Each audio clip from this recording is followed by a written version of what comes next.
against Bitcoin. It's going up forevermore.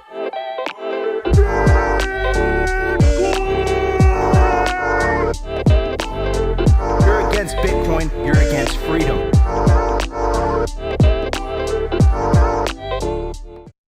Yo, welcome to Simply Bitcoin Live. This is episode 1038, and it's Wednesday, July 24th. Of course, this is your boy Opti, and we are here to usher you into the separation of money and state. We're on the eve of Bitcoin Conference 2024. We're in Nashville. We're live from the Airbnb, and you can hear the stampede coming. We have been talking with a lot of Bitcoiners, and I think you're getting a very huge sense right now that tomorrow's event is potentially going to be a huge event. It may not be as big as Bitcoin Conference in the past, but I think the cultural impact of what we're going to see play out in the next few days it seems to be one of those events that is going to make a lot of mainstream noise. It seems like one of these culturally defining moments right now. As you can tell, there's a lot of conversation about the people showing up to the conference. We're hearing a lot of rumors about who might show up to the conference. And it really seems like tomorrow's event might put Bitcoin on the mainstream map. It's going to be very interesting to see how the mainstream media responds to what comes out of the Bitcoin conference. It's going to be very interesting to see what actually comes out of the Bitcoin conference.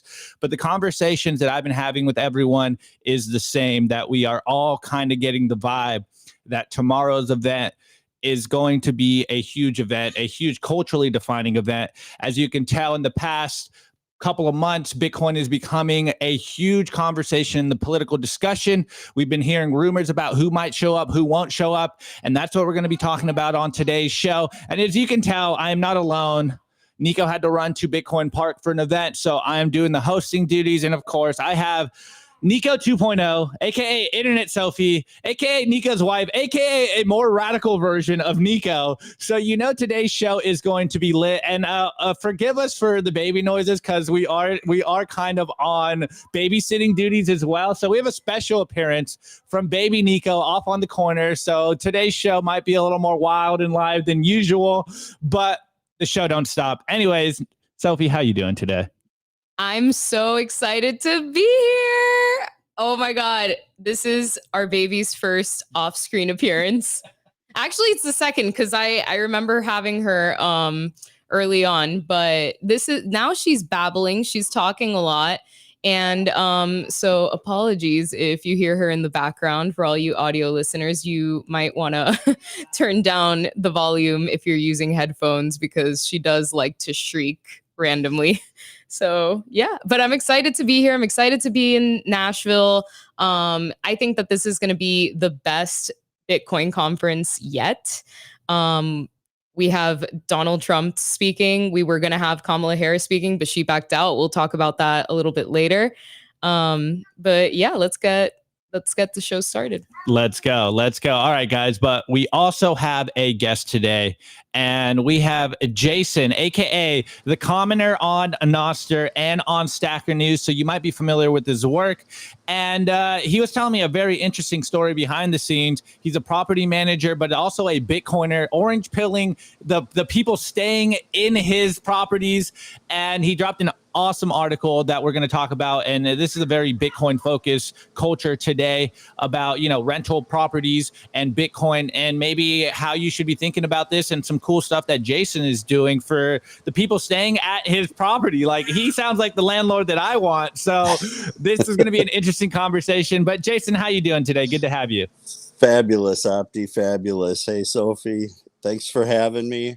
Can't wait to keep going with this show today and let everybody know what's going on in the world of Bitcoin. Let's go. Awesome.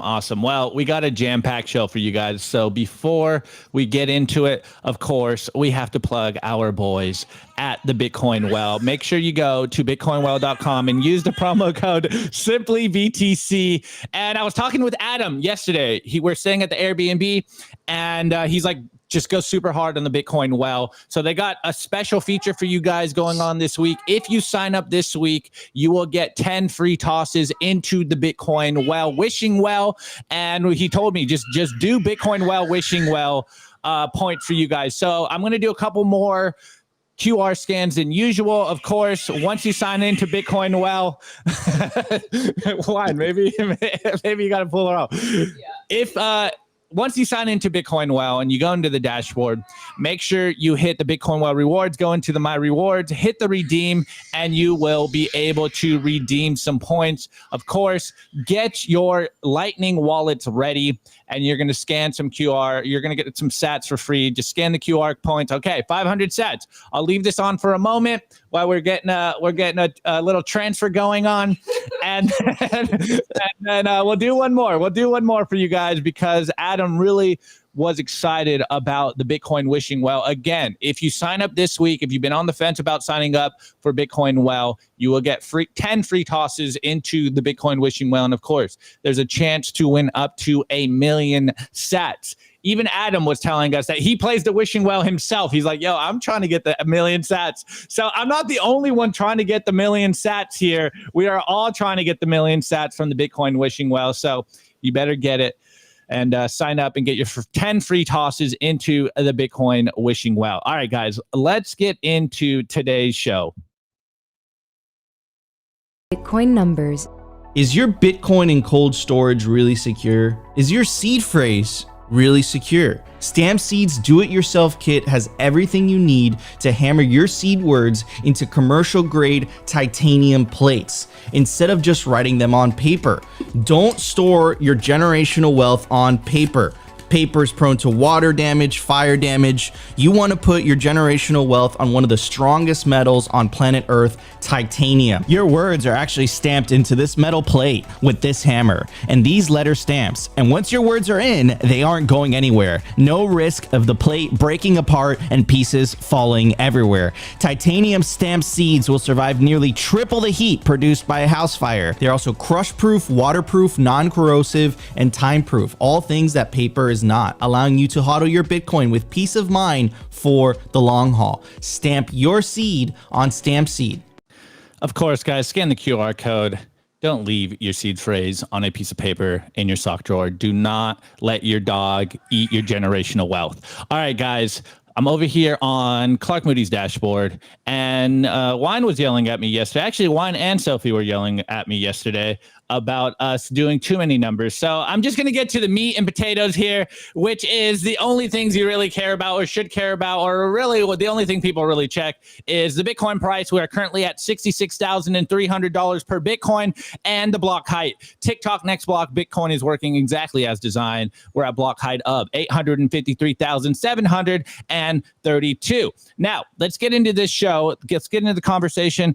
As we've been talking about in Bitcoin's becoming a huge political discussion. Whether we like it or not, politics has landed on our door. And we're seeing that the politicians are starting to wake up to the idea that Bitcoiners as a voting bloc is a very huge influential voting bloc. And then we're seeing the response coming out of the legacy media. And we talk about the legacy media constantly on this show because we like to look at them as pure propaganda. They're paid shows for whatever you want to call it, the administrative state, the deep state, the status quo. We know that they are in the pockets of the powers that be, and they're constantly out here saying bad things about Bitcoin. They're constantly funding Bitcoin, and very far and few in between do we get examples of the legacy media saying nice things about Bitcoin. Whenever they talk about Bitcoin, whenever they say the B word, it's usually in negative light. But we got this post coming out of the New York Post, which you guys could probably fact check who owns the New York Post and where their incentives lie. But they're saying what we say, what we've been saying on the show the last couple of weeks, that as the GOP, as the Republican Party woke up to the fact that they should, or rather need to embrace Bitcoiners to get reelected, to gain favor from a younger crowd, because a lot of us are owning Bitcoin. And this is not just to isolate the millennials and the Zoomers from the Gen X's and the Boomers, but there's a huge block of Americans and of course globally that are Bitcoiners, that are interested in Bitcoin and crypto, and they have to obviously garner our favor. And so this post coming out of the New York Post is very interesting because they're saying exactly what we've been saying on Simply Bitcoin. It's almost like they're watching Simply Bitcoin and they're turning into a Bitcoin channel. Of course, we say it all the time. Everyone will eventually turn into a Bitcoiner. Everyone will have to talk about Bitcoin. And again, we are in Nashville. Trump's going to be speaking at 2024 Bitcoin Conference. And it's just very interesting now that we are getting thrust into the limelight. And this is what we've been talking about with a lot of people in Nashville, is this idea that this week might be one of those defining cultural movements around Bitcoin in the mainstream consciousness, in the mainstream discussions. And we're slowly but surely seeing that percolate up to the surface. And now everyone is starting to realize to the power of the Bitcoin movement. And now they're even talking about Bitcoin in good light, about everything we're doing here. So here's a post from New York Post, and it goes 3 things to know about why JD Vance, Trump's vice president pick, is significant for, we're going to say Bitcoin, but of course they say crypto. So let's watch this real quick. Here are 3 things to know about why Trump's VP pick is significant for cryptocurrency. 1, JD Vance is the first candidate on a presidential ticket to own Bitcoin. He owns more than $100,000 worth of it. And the fact that he's just 39, he's also the first millennial on a ticket, means that younger crypto fans feel he understands their priorities. He can also open a PDF without someone helping him. 2, around 40 million Americans now own cryptocurrency. That's according to a Pew Research poll, came out earlier this year. That means nearly 20% of Americans have some sort of interest in what happens to Bitcoin, making them a new and pretty serious voting coalition. 3, it's not just Vance who's pro-crypto. The entire Republican Party has embraced that. They even added a line in their platform about the importance of crypto. Now, the Trump campaign is also close with many Bitcoin advocates, and Trump is going to be the first former president to speak at the Bitcoin conference next week. Wow, the signal is getting out. People are waking up to the power of Bitcoin, the power of the Bitcoin movement. And now it's even hitting legacy media, which you just love to see.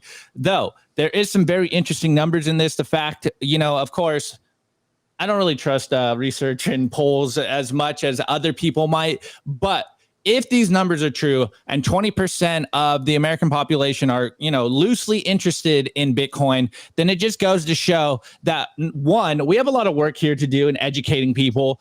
2, it's becoming a big movement. There's a lot of holders of Bitcoin. If these numbers are right again, 40 million people in America hold Bitcoin. Hence why you're seeing they're starting to angle for political favor. They're starting to at least say the things we want as Bitcoiners. They're at least trying to tickle our ears and make us feel like we have a voice in what's going on. Of course, you know me.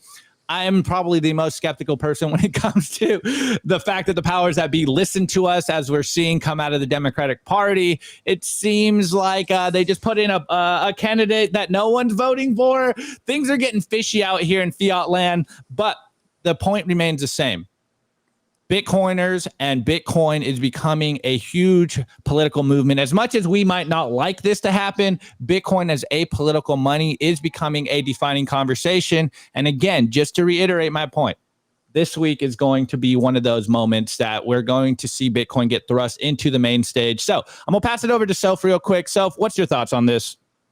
My thoughts are that this was going to happen eventually.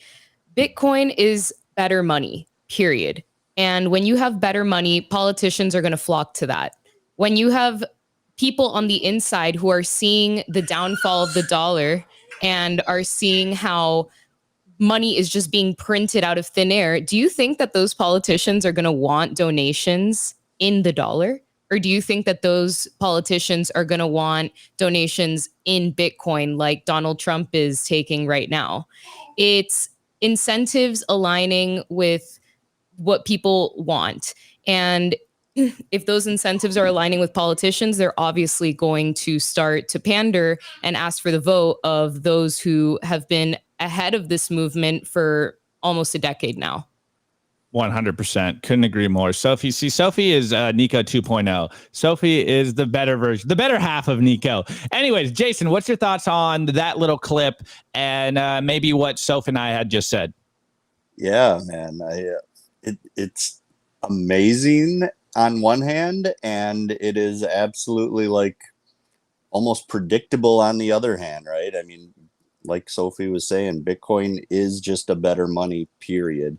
And as that comes to fruition, and more and more people come to realize it, more and more people are going to have to start to adopt it and adapt to it becoming the global reserve asset and the money that we all use, man. And this is where I get into trouble sometimes. I also have been called in the inevitable prophecy kind of person around my office and between other people, where I try and put myself in a position where I'm imagining Bitcoin is it 100% of the time.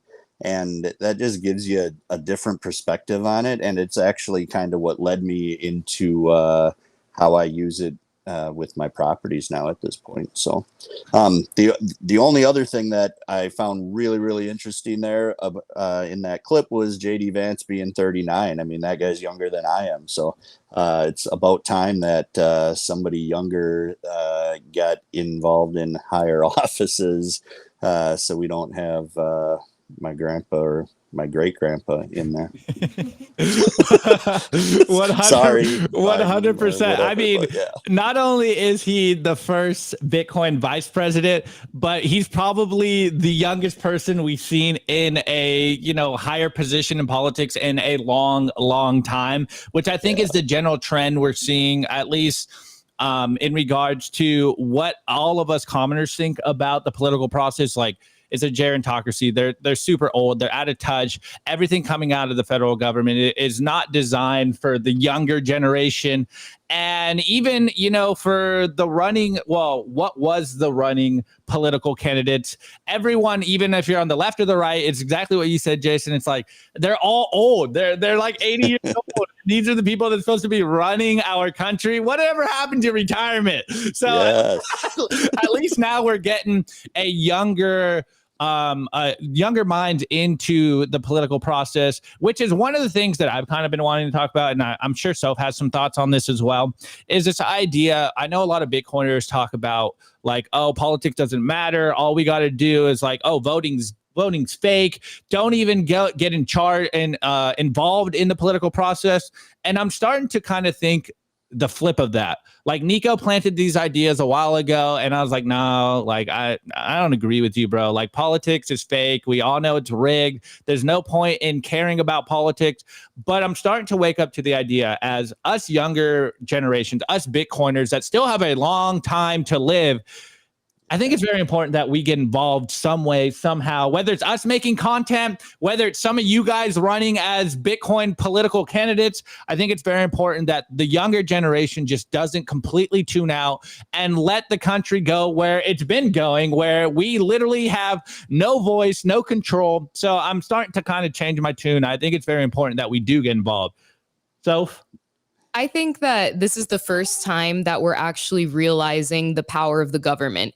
Before, it was kind of in the background, and it was like this seamless kind of looming thing where we all were actually okay with the government's power because we trusted in the government. But now, with the rise of social media, Twitter, independent journalists, there is the Pandora's box has been opened, and we have realized that the emperor has no clothes, and we're realizing just how much power the government has, especially in this instance, the Democratic Party. In 2016, they uprooted Bernie Sanders from being the Democratic nominee. And that was done with the super PACs, if you recall. And Hillary Clinton was basically appointed the Democratic nominee. This year, for this election, they're basically doing the same thing. They have neglected the vote of the primary, and they are putting in Kamala Harris, and they're acting from one day to the next like as if she's just won the Democratic nominee.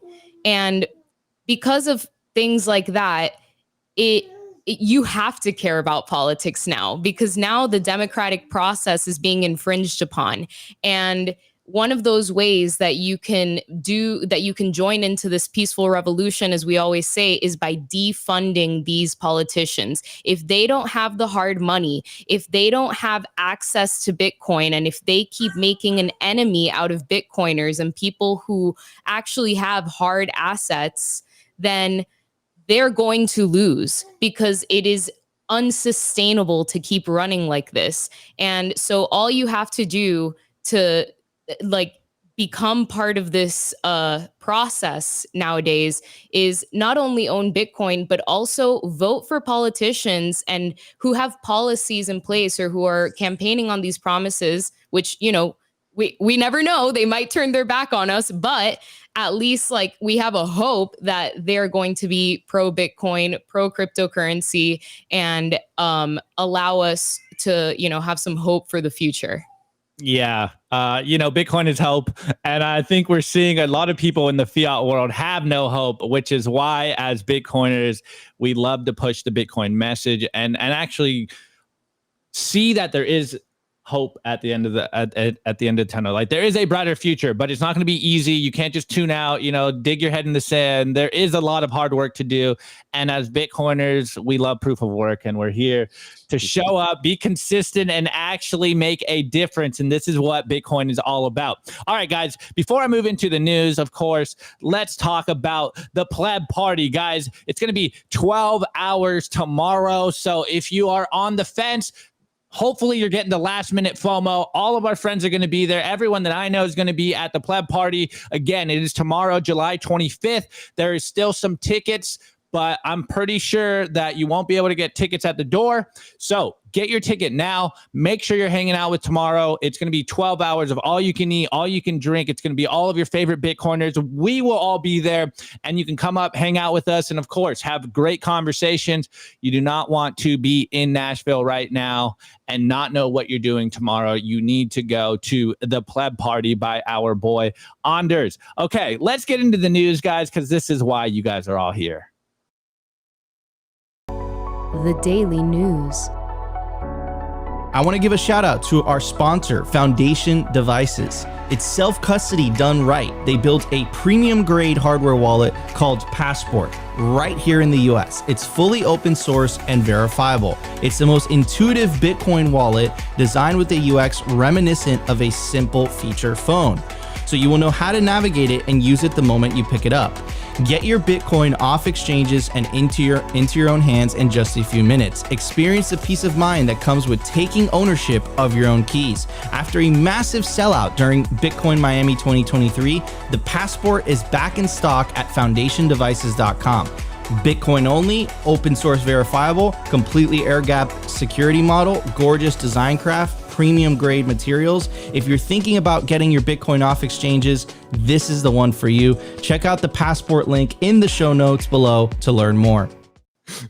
you guys are killing me in the chat. Good stuff. Good stuff. All right, guys, of course, scan the QR code right there. Make sure you don't think about getting your Bitcoin off an exchange. You get your Bitcoin off an exchange. All right, guys. So as you guys know, there's been a lot of rumors going on around the Bitcoin conference. Who's going to show up? It's very interesting that Trump, almost got an assassination attempt 2 weeks ago. He's showing up at the Bitcoin conference. And I remember when Nolan came on our show a couple of months ago, he pointed out the fact that we are seeing that the Bitcoin conference is going to be the true political conference for both parties, left or right. It goes back to the Bitcoin meme. Bitcoin is for anyone. Bitcoin is apolitical money. Bitcoin is for people that have seen the empire corrode, the corruption of the empire, and they're not happy with either side of the wing. They're not happy with the left side or the right side. And we say it all the time. It's not left versus right. It is orange versus green. So on today's topic, there's been rumors that Kamala Harris was supposedly showing up to the Bitcoin conference. But I want to start with our boy McShane, who works at the Bitcoin conference. He's helping the programming. And I think this is a good context to explain what I think is the significance of this conference. We know in a week or so, we're going to see the DNC, the Democratic National Convention, have their side to tell their story. Should be interesting to hear what they say. We just had the RNC last week. And it's going to be interesting to have the Bitcoin conference right in the middle of that so you can shine light onto what is actually going on in the world. And again, as much as Bitcoiners hate this idea that Bitcoin is political now, I think Bitcoin is shining a light on just how ridiculous the political process is and how Bitcoin is the true freedom movement. So if you're on the fence on either side, you got to join Bitcoin because Bitcoin is the real freedom movement. But again, as McShane writes, as the classic quote goes, there are decades where nothing happens and there are weeks where decades happen. Brace yourself. Hashtag Bitcoin. And of course, he's talking about what we're going to see come out of the Bitcoin Conference 2024 in Nashville. So just laying some context here. Yesterday, we heard some news, some grumblings on Twitter that Kamala Harris's camp reached out to Mark Cuban, which on its own is kind of like it's kind of some interesting signal. But also remember, Mark Cuban's just a recent convert to the Bitcoin message. He's classically been saying that, oh, I'd rather own bananas than Bitcoin. And now he's the Bitcoin expert.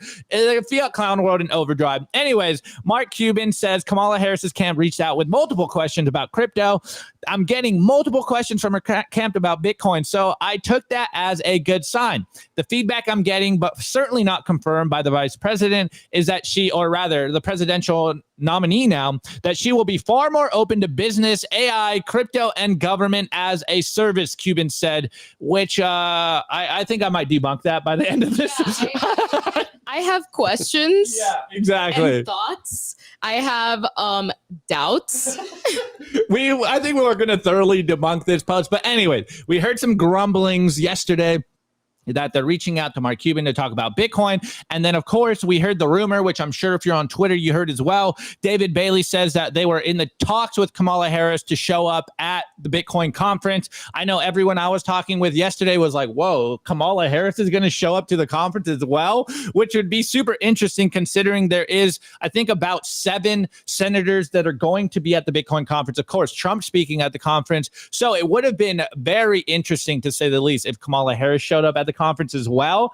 And of course, it would be interesting to see how the legacy media responded, and of course, how the Bitcoiners in the room responded. But anyways, moving forward, this morning, we heard the news from David Bailey that Kamala Harris will not be speaking at the Bitcoin conference. And if you read the tweet before, he was kind of favorable to the idea of Kamala Harris. And then this morning, he kind of just like pulled no punches. He goes, no surprise. What can she say to us when she's actively imprisoning developers, forcing out industries overseas, attacking proof of work? It would have been a disaster for her. All eyes on Trump now. And getting some more commentary from other notable Bitcoiners, we got Kate Long, and she goes, agreed. Unless she announced that she'd already fired all the war knights in the federal agencies who are still trying to kill the U.S. Bitcoin and crypto industry, she would have been booed heavily. Let's not forget that Elizabeth Warren has endorsed Kamala Harris as president. So I think Kate Long pulling no punches here. And, to really double down on this idea, Mark Moss says the same thing. You can't expect someone who openly is against freedom to come speak at a freedom crowd about freedom money. So not surprised that she pulled out. And then digging deeper this morning, actually, Soph showed this to me. I'm not going to play this video, but definitely go check this out on Peter St. Onge's Twitters. He did this video on what are Kamala's economics? Where does she stand? And as Peter St. Onge just thoroughly destroyed in this video, he goes, going by her Senate record and what she's done as VP, she's substantially left of Joe Biden. Going by nonpartisan government track, she's to the left of Bernie Sanders, which sounds kind of interesting here. And doubling down, Peter St. Onge continues to go. Kamala's father was a development economist, one of the most communist subfields in economics, and he's a post-Keynesian, which is the most communist wing of the Keynesians. In other words, red diaper baby. So doubling down on this. Didn't she put out like this animation where she talks about how equity is necessary, and she did it this was for her 2020 campaign. She talked about how equity is necessary to lift people up so that we can all get to the same place. Newsflash, that doesn't work with Bitcoin. You buy at the price you deserve, you stack the stack that you deserve, and there's a reason that we say have fun staying poor. That's all I'm going to say. 100%. And I'm glad that you brought up the idea of equity, because I'm not here to just bash the Democratic Party. I know we kind of trend towards that idea because we are freedom minded. We do love property. We are First Amendment maxis. Of course, we're Second Amendment maxis. We believe in the Constitution, and we want our politicians to abide by the oaths that they agreed upon when they got in positions of power. And the Democratic Party, of course, they seem completely detached from the Democratic voters, but I don't think it matters to them because there's a lot of things that they talk about. Of course, equality. They're huge on big government. You know, they love the central banks, which we could argue both sides kind of love the central bank. But as Peter St. Onge was mentioning, her dad was basically part of the Communist Party. One of the most, how did he say it?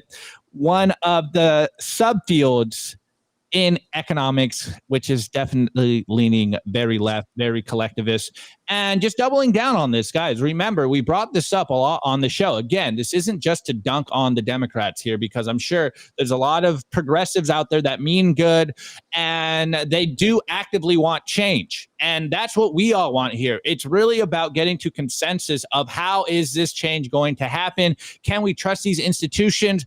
Do they even have our best interests in mind? Well, let's go to some of the 10 planks of the Communist Manifesto to just kind of show you that the Democratic Party, as they are running on the platform of big government, of more taxes, of equality, how this just fundamentally is opposed to Bitcoin at large. And, you can claim to be a progressive if you want. We're not here to dunk on you. We're just showing that the political power on the left at the top, they, of course, have no choice but to hate Bitcoin. And so here we go. Some of the 10 planks of the Communist Manifesto: abolition of property and land and application of all rents of land to public purpose. Bitcoin is property. A heavy progressive or graduated income tax. Abolition of all rights of inheritance. Confiscation of the property of all immigrants and rebels.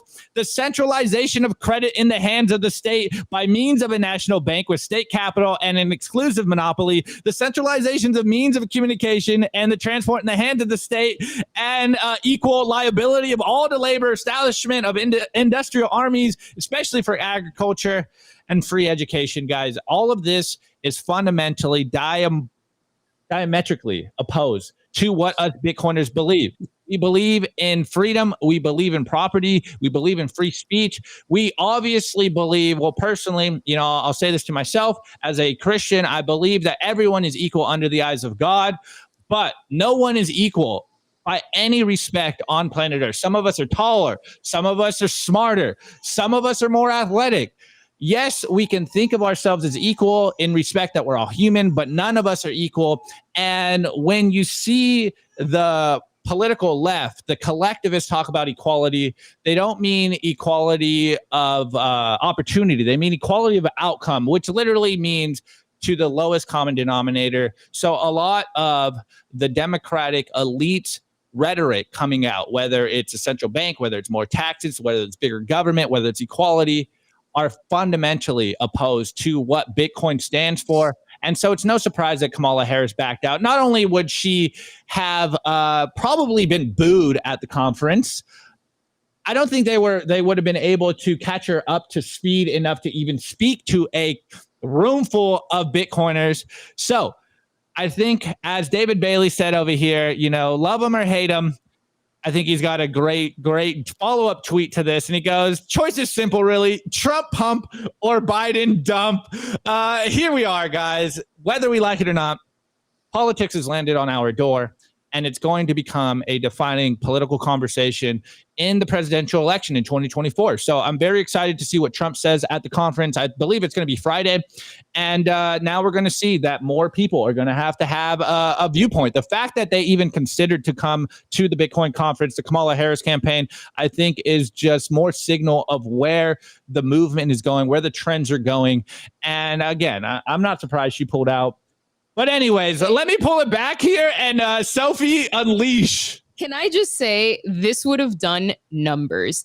The memes, the memories, this would have actually been so good. I actually wanted to hear what she had to say about Bitcoin, because imagine if, it could have gone our way. Imagine if she would have gone the other way against her party and said, actually, we're going to try to make Bitcoin legal tender. Actually, we're going to try to, have some sort of reserve of Bitcoin on the ledger.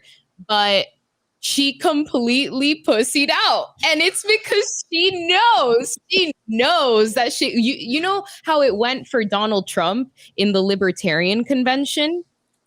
And he's for what it's worth, he's not a libertarian, but he's a little bit closer than someone like Kamala Harris. Imagine someone like Kamala Harris speaking to a room of Bitcoiners. It would have been, listen, they would have been handing out popcorn at the Bitcoin conference. They would have been handing out popcorn because that would have been the most entertaining thing of the year.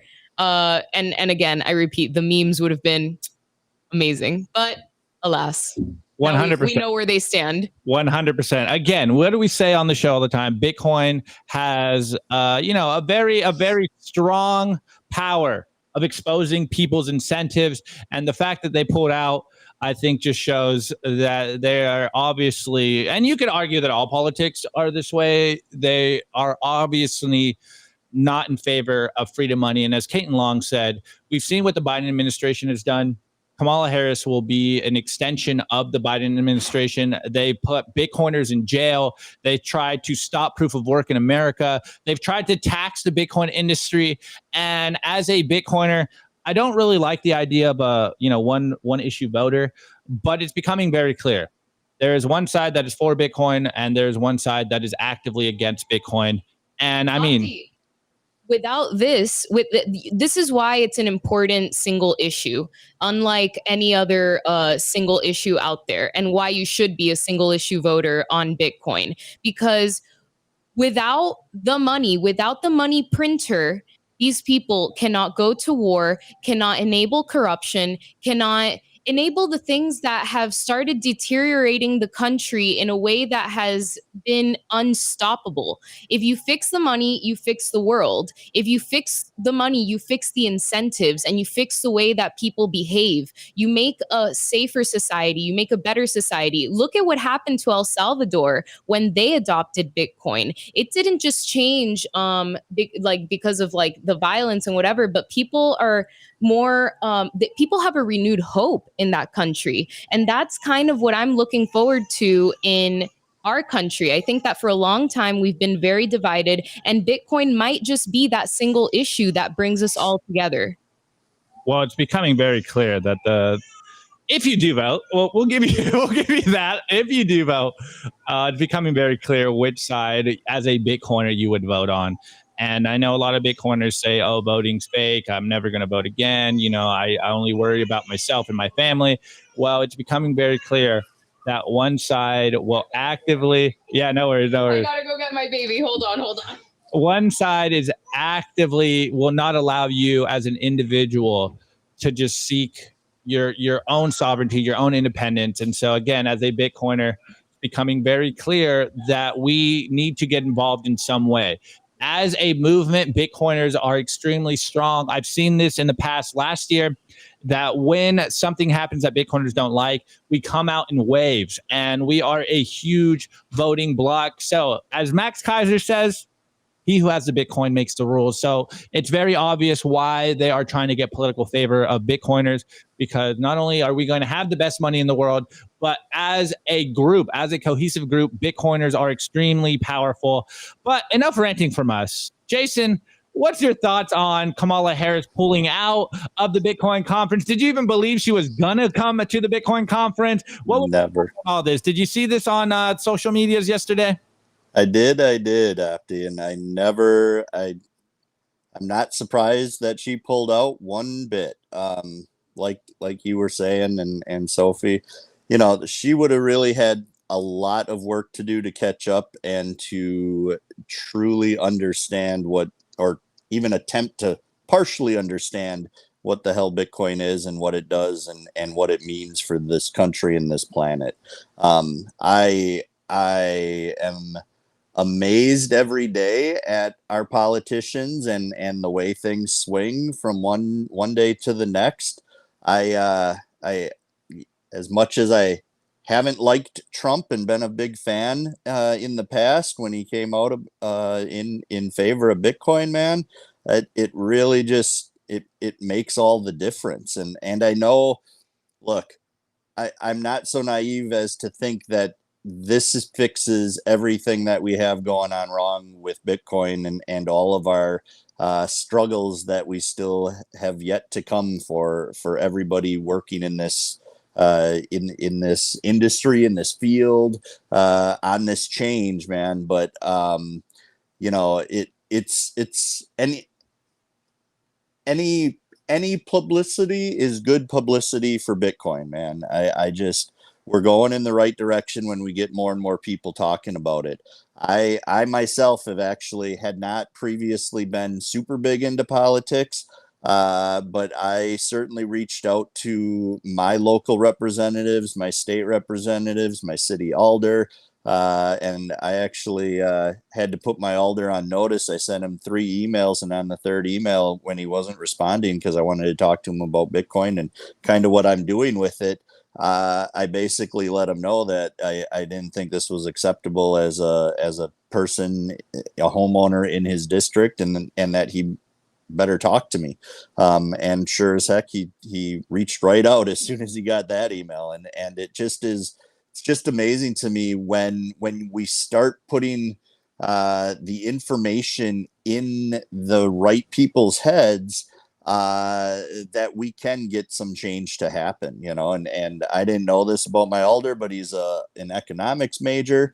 And when I met with him, we sat down and had coffee and a little lunch together.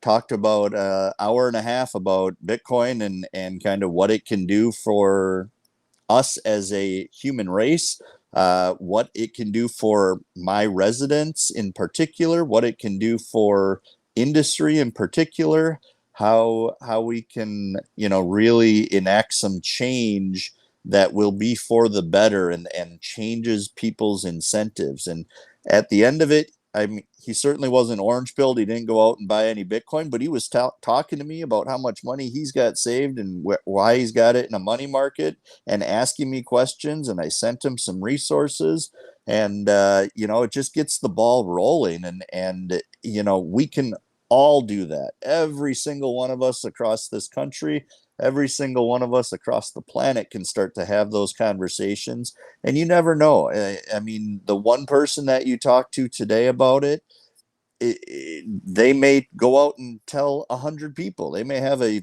huge audience and a huge amount of influence on some people that can really enact some change for us.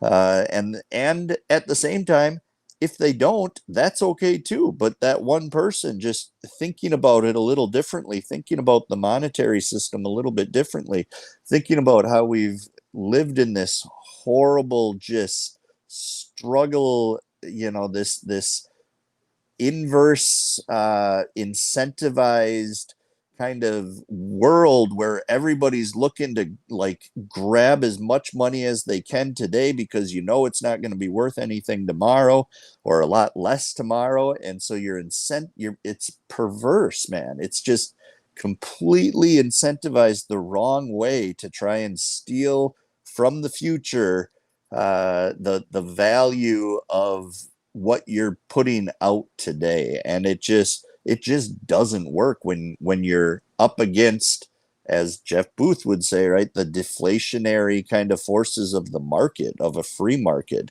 And so when you've got prices trying to fall and you're trying to run a credit system based on that math just does not add up, as I think what was it, Greg Foss would say as well. You know, the math, it's just math, man. That is it. And sorry, I kind of went on a little bit of a rant there, but no, it was great. It was great. It was great. It was I get a little great. excited sometimes. Well, I mean, this is, I think, as a Bitcoiner, what we always talk about. I think a lot of people are disgruntled with politics, with the fiat system. They just don't know what the solution is. And of course, we always say here at Simply Bitcoin, it's simply Bitcoin. Fix the money, fix the world. It's a very simple process of people taking their energy out of the fiat system. And I know a lot of Bitcoiners like to talk smack on politicians. They call them dumb or ill-informed. And we like to say it's just their incentives that are misaligned. And they're smart enough to know that they need Bitcoin. They need Bitcoiners. It's not that we as Bitcoiners need politicians. They need Bitcoin to succeed, just like basically everyone else. And I think it's very interesting. The signal here is probably the fact that Kamala Harris even considered coming to the Bitcoin conference. This is how far our movement has come, not only in the last few years, but in the last 15 years. And this is, I think, further proof of where we are going. We've been saying this for a while on the show that we really believe that Bitcoin is going to make it into the mainstream conversation because it's the only thing that will actually fix the system. You can't fix the system from within the system. There's no possible way of voting our way out of this. Even if you are going to vote, doesn't matter who you vote, it's going to be the same as it was before. But there is a great comment here by our friend BTC Believer, and he goes, it's unfortunate, but politics rule the world. You got to play the game if you want to win, and Bitcoin wants to win.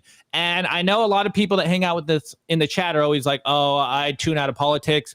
I, like Jason, have been completely tuned out of politics until becoming a Bitcoiner and realizing that as a political movement, Bitcoin will win. It's going to win. And there's I'm not understating that point. Bitcoin is the best money. The way politics work is because of the fiat money. And now we have the best money and they have to garner our favor. Anyways, Jason, pop in before we jump into the culture. So I'm not just cutting you off.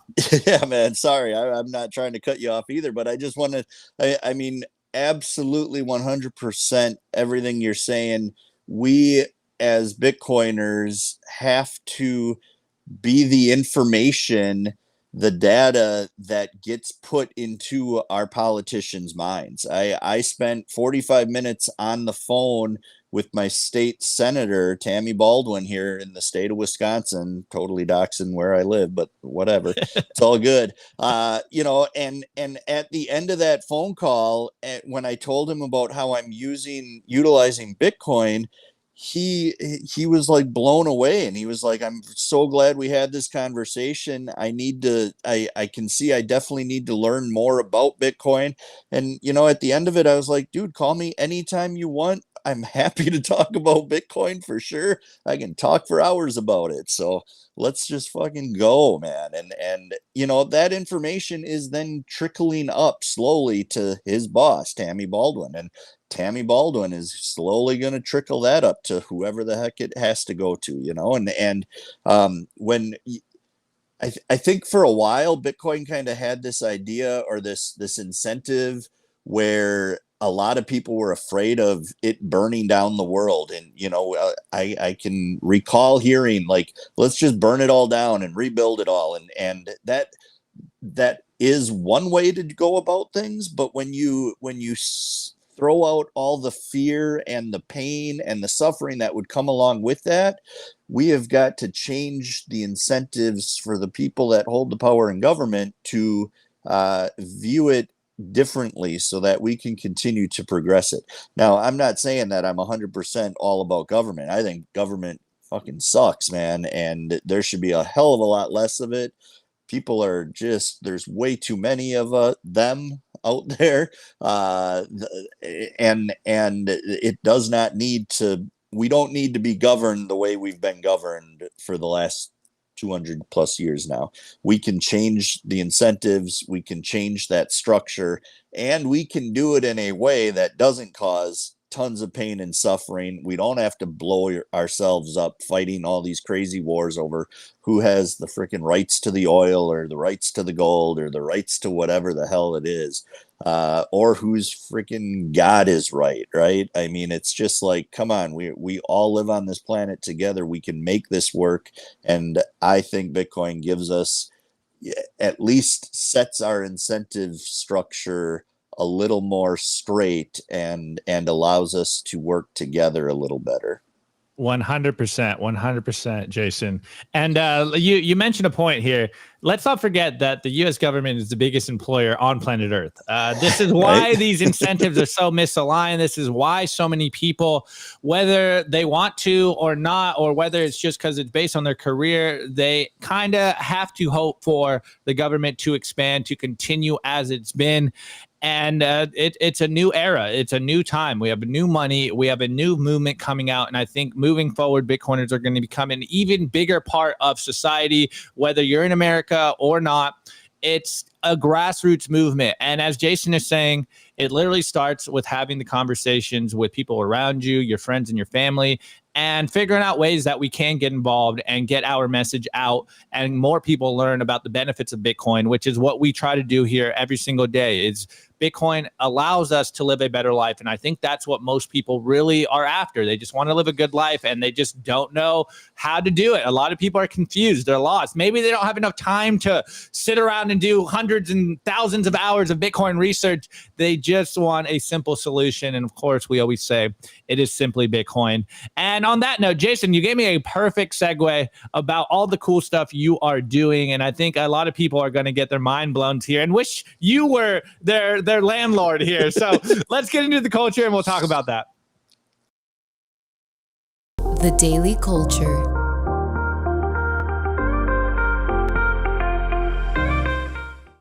All right, guys, as we've been talking about on the show, Bitcoiners is going to be a powerful, powerful movement. And it's very important that you get in touch with Bitcoiners. It's very important that you continue to expand your relationships into the meet space. And they're not just on Twitter. And so if you're the lone, single, crazy Bitcoiner in your community, get on the Orange Pill app and stack friends who stack sats. If you're in Nashville, I mean, Jason was just telling me he was messaging Nico this morning about coming on the show and how he's so hyped to come on the show. Guys, this is how you're able to communicate with your favorite Bitcoiners, find Bitcoiners in your community, find local meetups, maybe create a local meetup so that you can start to create a Bitcoin community. Again, go to orangepillapp.com, stack friends who stack sats. Okay, on that note, as I adjust these camera angles real quick, I was talking about all the cool things Jason was doing. He was kind of blowing my mind earlier. Let's start with your latest Stacker News article. You were telling me before the show that this is what's top of mind for you. It's how Bitcoin flips on its head the time value of money. So maybe start with what is the time value of money for those uninitiated and how Bitcoin changes that dynamics. Yeah, for sure, man. So, Google's definition, many definitions, the time value of money is basically that any sum of money today is worth more than that same sum of money in the future. And so that's kind of what the credit system has been built on, what the debt system has been built on, kind of how I got into my business a little bit. So where I run apartment complexes now, when you go through an economics class in school or business management class in school, they teach you about the time value of money, and everybody preaches that money, the money you have today is more valuable than the money that you have in the future. And to me, when I think about Bitcoin and living in a hyper Bitcoinized world, that paradigm is completely flipped on its head, man. The value of the Bitcoin that you have today is worth less than the value that Bitcoin's going to have in the future. And that's just by its scarcity. It just isn't. When you can't make more of it, it has no choice but to become more valuable as more and more people adopt it and more people use it, and it slowly eats away all the value that is in the current kind of credit / debt based system, right? And so that's kind of what got me thinking about my apartments, man. And so I have been working in the apartment industry now for over 27 years, in various roles throughout that time frame. And generally speaking, it's been in the affordable world. Currently, I work really almost 100% in the project-based Section 8 world. And so I deal with the government regularly, and I deal with trying to figure out ways to do more for my residents with the money that I got. And it just seems like that system has been broken and is broken and needs to be corrected. And so when my wife and I bought our own apartment buildings, we own 2 small apartment buildings, a 3-unit and a 4-unit building. We made a commitment to each other that we were going to buy these buildings and maintain the rents at an affordable, quote unquote, affordable rate, less at least 10% less than what the market rate rent would be.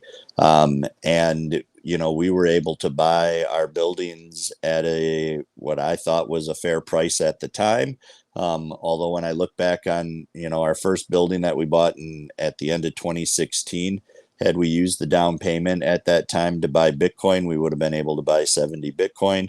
And I can tell you that my building is not worth what 70 Bitcoin is worth today. So, but that being said, I was racking my brain over this incentive idea and this flip paradigm of the value of money and what the value of Bitcoin is what that number go up technology, right, is and means to business today. And I think a lot of people, and I'm sorry, my throat, I'm not feeling the best today. But a lot of people building in our industry right now, in Bitcoin, on Bitcoin,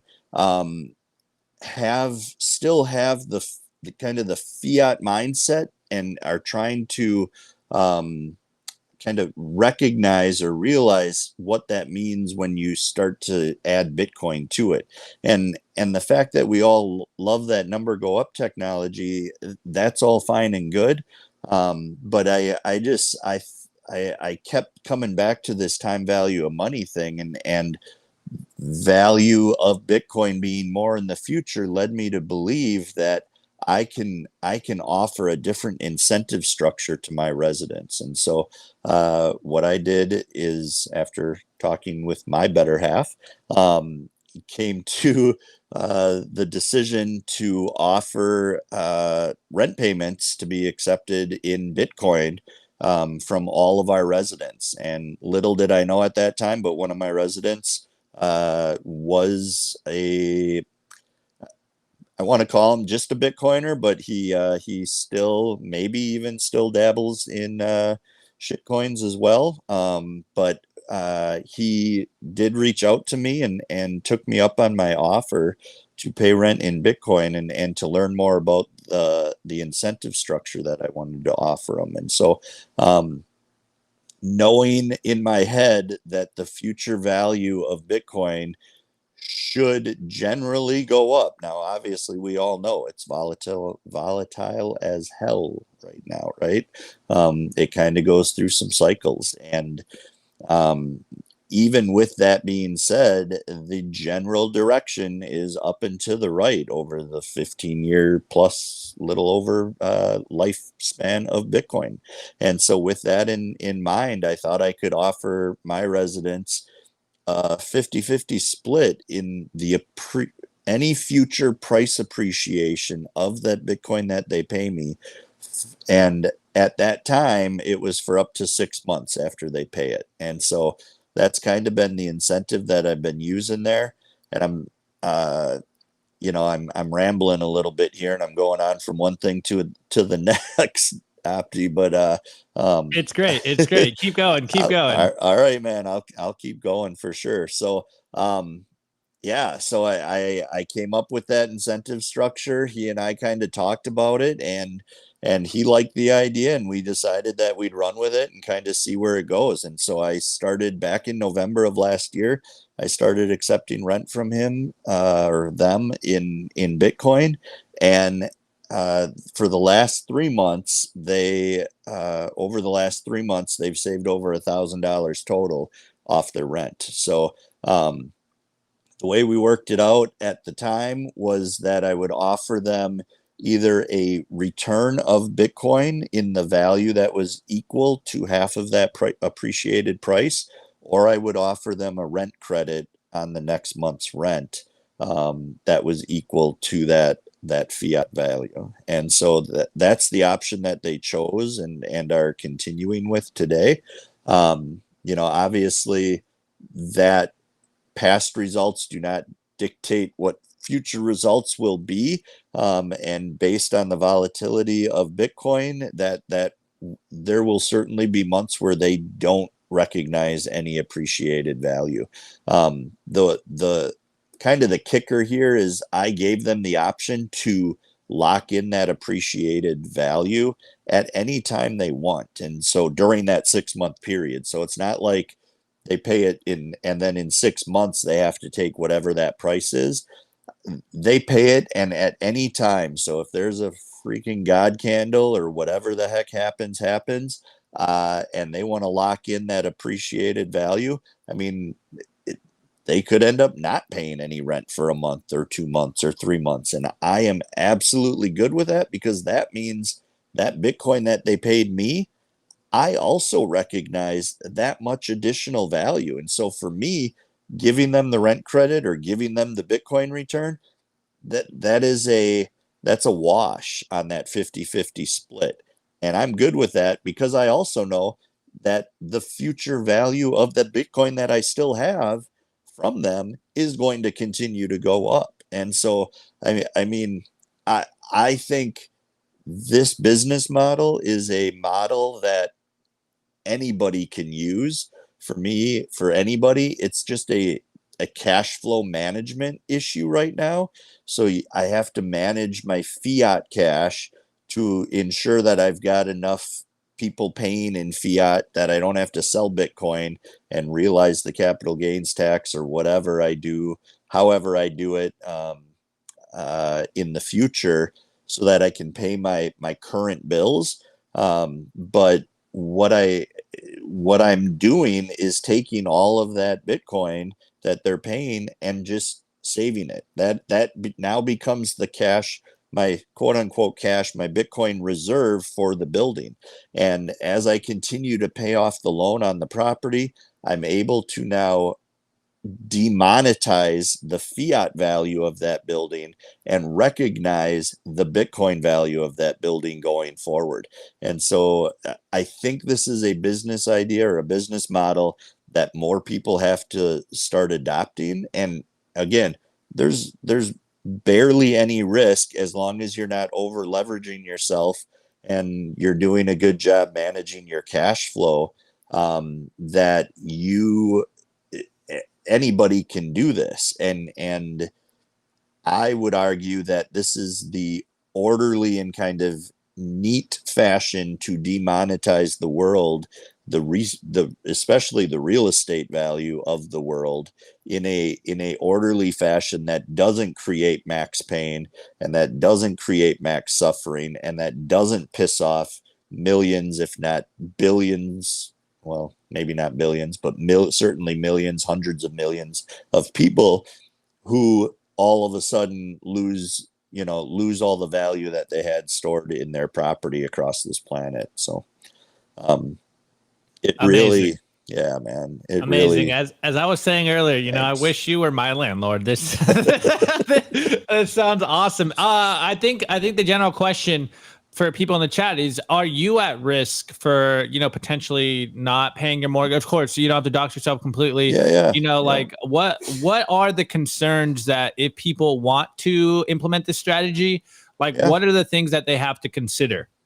Yeah, man. So you got to consider your cash flow management, and you got to not be overly leveraged. So the one thing that my wife and I did as we got into this field and started buying real estate is we made a concerted effort that we made the decision that we are not going to continue to leverage and try and pull out that quote unquote equity or value in fiat terms out of those buildings by refinancing them, over and over and over again, and then pulling that cash out, which is that's one of the main ways that people in the real estate world make their money.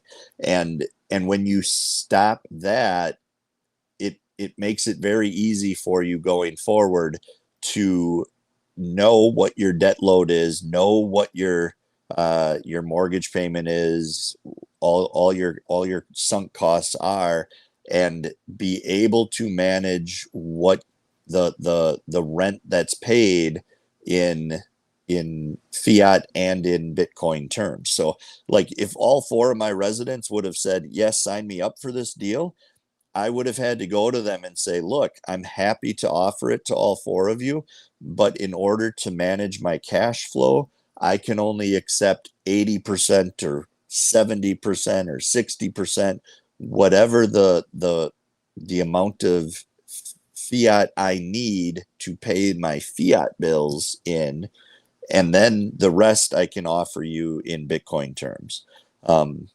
For me at this building, like I said, we've owned it since 2016.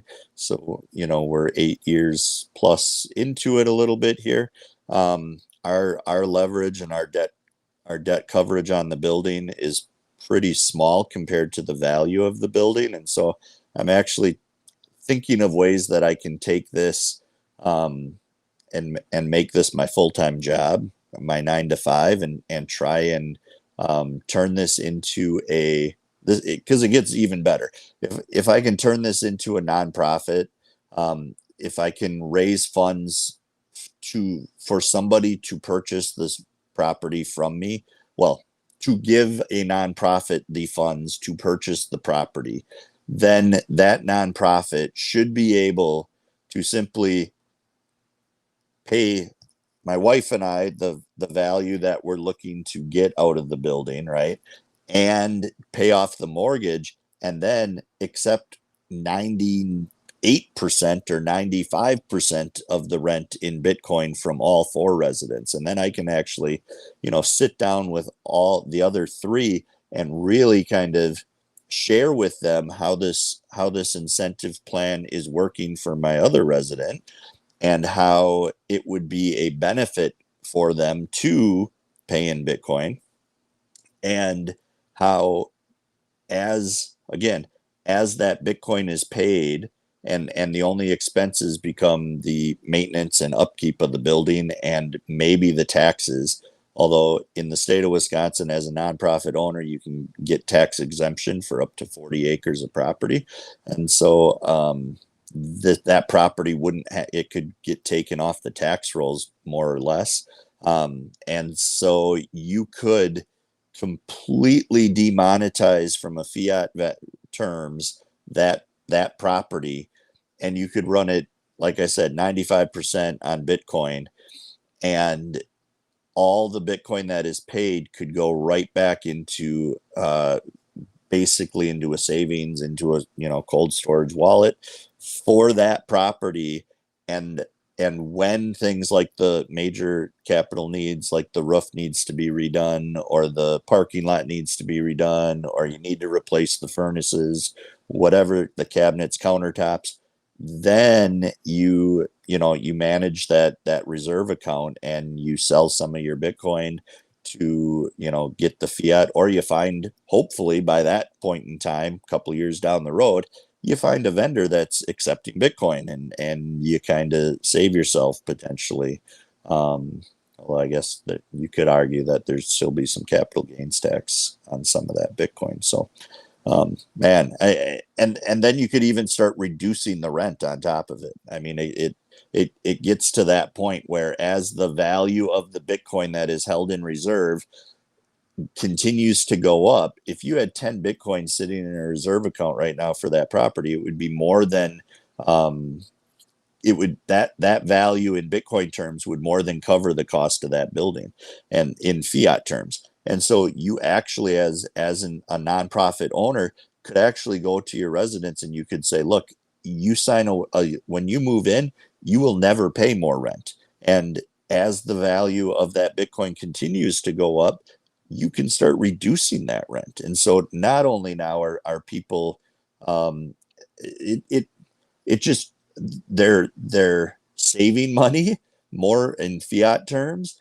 but then they're gaining on the world. I mean, I think you would end up in a place where people just wouldn't ever move out of their apartments because their rent would continually go down and down and down, not just in the fiat Bitcoin terms, but in the actual amount that they would have to pay in Bitcoin terms, because the value of the Bitcoin goes up. It's mind blowing, man. Got it. Well, as the meme goes, life gets cheaper on the Bitcoin standard. Absolutely. Jason, wrapping up the show, what's the last 2 sats you want to leave with the audience? It could be about anything life. It could be about Bitcoin. What's the final message you want to leave with the audience today at Simply Bitcoin? Stack sats and stay humble. Let's go. That's it, man. Let's fucking go. Let's go. Awesome. Well, Jason, do you know your NPub here? How can people find you? Where do you want people to go reach your work, what you're doing? Where can people follow you or reach out to you? What are your socials? Yeah, man. I mean, really, Nostr. I'm the commenter on Nostr and on Stacker News, like you said. That's the best spot. Get me there because I'm trying to get off X or Twitter or whatever the hell that is. Love it, man. All right. Well, appreciate you showing up to today's show, Jason. Very, very interesting stuff you're working on, and we'll see if it starts to catch on. So appreciate you. Hang out behind the scenes while I wrap today's show up, and let's close this one out. All right, guys. This was Simply Bitcoin episode 1038.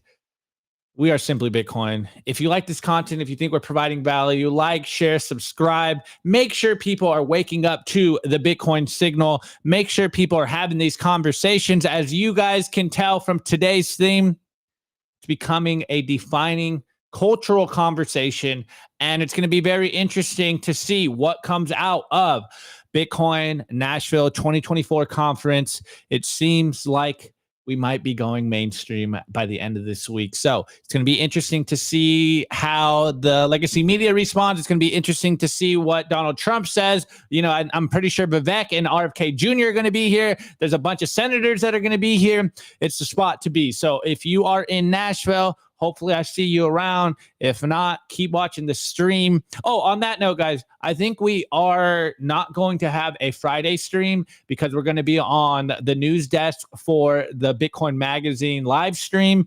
We don't have an official time yet, but I'm pretty sure that Friday we won't have a show, but we will get you that content later on, and we'll clip it and make sure it gets on our YouTube. So make sure Friday you're watching the Bitcoin Magazine live stream. I'm sure you will be doing that. The Bitcoin content that most people are going to be watching. But anyways, really appreciate you guys showing up. It's your boy Opti. This is episode 1038, and this is Wednesday, July 24th. On that note, guys, have a good rest of your day. Get outside, touch some grass, eat some good food, get a workout in. You know, make sure you are fit mind, fit body, fit soul. This is how we win, is by you as the individual changing yourself to further change the world. All right, guys, peace out. See you next week. All right, sorry. See you tomorrow. It was brought to you by BitcoinWell.com, on a mission to enable independence.